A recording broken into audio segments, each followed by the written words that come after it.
दोस्तों Salasar techno engineering की बात करें तो यहाँ पे दो बड़ी ब्रेकिंग न्यूज निकल के आ रही है जिनको हम एक एक करके डिस्कस करने वाले हैं। सालासर टेक्नो इंजीनियरिंग ने एक नई कंपनी का अधिग्रहण कर लिया है, यानी अपना पोर्टफोलियो अब कंपनी और बढ़ाती हुई दिखाई देगी। आने वाले समय कंपनी का बिजनेस और तेज़ी से बढ़ता हुआ दिखाई दे सकता है। इसके अलावा कंपनी ने वारंट के बदले में इक्विटी शेयर भी जारी कर दिए। यहाँ पे इन सारी बातों को समझने की कोशिश करेंगे और जानने की कोशिश करेंगे क्या सालासर टेक्नो इंजीनियरिंग आने वाले समय में एक बहुत बड़ा मल्टीबैग रिटर्न दे सकता है। क्या इस लेवल पे हमें खरीदारी करनी चाहिए, समझने की कोशिश करेंगे। एक तरफ तो बाजार में इस समय ऊपर के लेवल से थोड़ा सा दबाव देखने को मिल रहा है, ऐसे में सालासर टेक्नो इंजीनियरिंग में बहुत ज़्यादा करेक्शन भी हो चुका है। क्या इस लेवल पे एंट्री करनी चाहिए, जानेंगे इस वीडियो के माध्यम से। लेकिन फ्रेंड उससे पहले अगर आप पहली बार हमारे चैनल पे आए तो चैनल को सब्सक्राइब कर दीजिए, एक बेल आइकॉन दबा दीजिए ताकि जब भी नया वीडियो बने पहला नोटिफिकेशन आपको मिले। वीडियो पसंद आए तो लाइक से जरूर कीजिए। चलो फ्रेंड्स वीडियो स्टार्ट करते हैं। मैं हूँ आपका दोस्त एस बी दवे और हमारे अपने चैनल ऑनलाइन कमाई में आपका बहुत बहुत स्वागत है। तो अभी लगभग 12 बजे के आसपास का टाइम है। स्टॉक की शुरुआत आज हुई, देख सकते हो कि 19.65 पर, यानी बिल्कुल फ्लैट शुरुआत हुई। क्लोजिंग जो कल की थी उसी के आसपास हुई, परंतु इंट्राडे में 20.20 का इसने हाई बनाया, यानी 20 के स्तर को क्रॉस किया। जो लो है वो 19.50 का है। तो हमने दिन में कुछ गिरावट भी देखी और कुछ तेज़ी भी देखी। वैसे स्टॉक सीमित दायरे में ट्रेड कर रहा है। इस समय 19.95 के आसपास स्टॉक आपको दिखाई देगा, जहाँ पे 1.53% की तेज़ी देखने को मिले। तो स्टॉक में कुछ खरीदारी लौट के आई है। अब इसकी परफॉर्मेंस देखें तो 30 अप्रैल को स्टॉक 20.60 के आसपास था, जहाँ पे 1.2% की गिरावट हुई। 2 मई को स्टॉक में फिर से थोड़ी सी गिरावट, स्टॉक आ गया 20.30 के आसपास, जहाँ पे हमें 1.5% की गिरावट देखने को मिली। 3 मई को थोड़ी सी पॉजिटिव क्लोजिंग रही, स्टॉक की क्लोजिंग 20.40 के आसपास रही, जहाँ पे 0.5% की तेज़ी देखने को मिली। 6 मई की बात करें तो क्लोजिंग 20 के आसपास रही, 2% की बड़ी गिरावट हुई। और 7 मई को जैसे कि बाजार में गिरावट का दौर चल रहा है, ये स्टॉक भी नीचे आया 19.65 के आसपास, 1.8% की गिरावट के साथ। लेकिन आज फिर से पॉजिटिव माहौल बना है और पिछले 2-3 दिनों में देखें तो already mid cap small cap की ज़बरदस्त पिटाई हुई है। अब स्टॉक यहाँ से दौड़ने को तैयार हो रहा है। तो यहाँ पर देख सकते हो कि बाजार में जिस तरह से गिरावट का माहौल बना हुआ है, और मंगलवार को भी बाजार में काफ़ी बड़ी गिरावट हुई थी और उसमें काफ़ी शेयर है जो नीचे आए। और ऐसे में आप देखें तो सालासर टेक्नो इंजीनियरिंग का शेयर भी काफ़ी नीचे आए। वैसे ये स्टॉक ने ऑलरेडी लोगों को बहुत बड़ा मल्टी बैग रिटर्न दिया है। 17 अप्रैल 2020 को ये 26 पैसे का स्टॉक था। अब आप देख सकते हो ये कहाँ पहुँच गया है। तो देख सकते हो कि पिछले कुछ दिनों से स्टॉक के अंदर कमजोरी बनी हुई है और एक महीने में 13% की गिरावट हुई है। लेकिन पिछले 6 महीनों में अगर आप देखें तो सालासर टेक्नो इंजीनियरिंग ने 113% का ज़बरदस्त रिटर्न भी दिया है।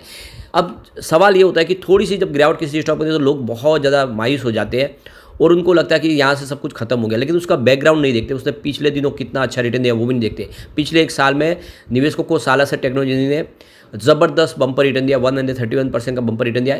8.51 के आसपास स्टॉक था।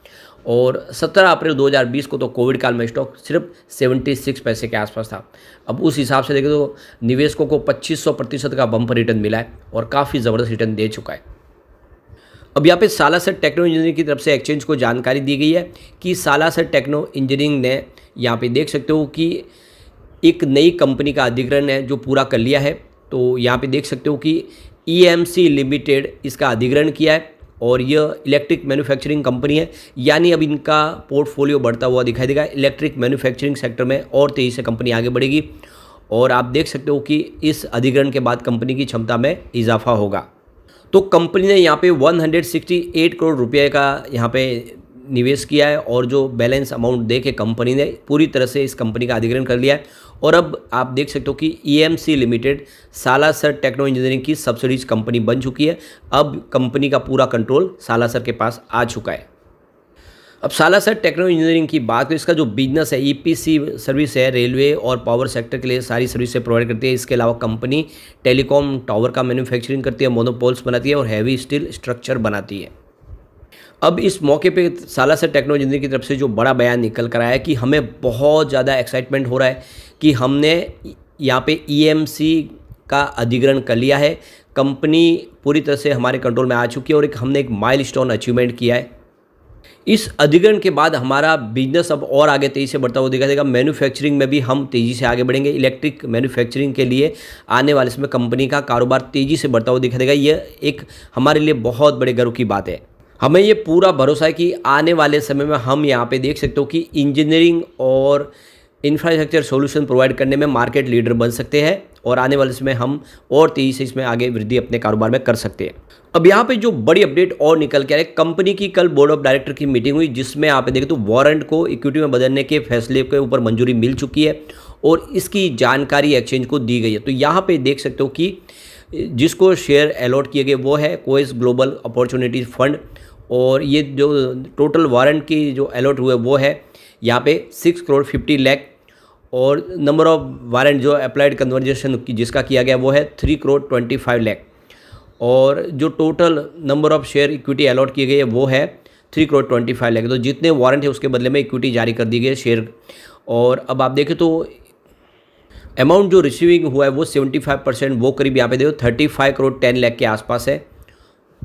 तो यहाँ पे जो प्राइस में जो वारंट जारी किए तो वो देखते हो कि 14.40 के आसपास अमाउंट थी, जिसमें आप देखें तो जो पहले अमाउंट पे की गई वो 3.60 पर शेयर वारंट के हिसाब से थी, जो यानी जो टोटल अमाउंट का 25% है और जो बैलेंस है वो 10.80 यानी 75% है, जिसको 18 महीने के अंदर अलॉटमेंट की जारी करने के बाद इसको चुकाना है।